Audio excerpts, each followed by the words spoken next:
My name's Amanda Barrett and I work in a factory where I make paintbrushes by hand.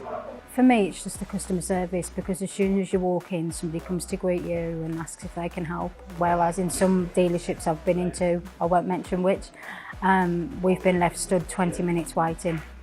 And I think that's just really ignorant. So customer service is spot on. Basically, our car at the time had been written off. The courtesy car had to go back and we needed a car quick.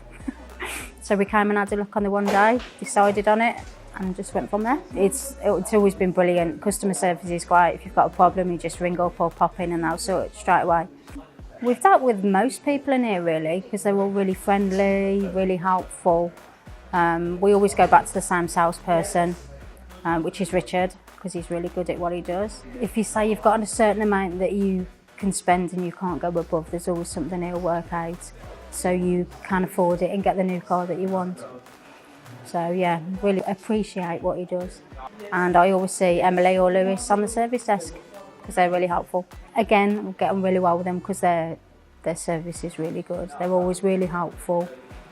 And if sometimes I've rang up and said, oh my God, this has happened to my car, I need it sorted now, they'll do their best to get it sorted like now. But always the good customer service is always really good. That means a lot to me. Love the Qashqai. They're just so nice to drive. The space in them is amazing. Fit everything and anything in there. So yeah, they're just all really good. It's a pleasure to come down and deal with them.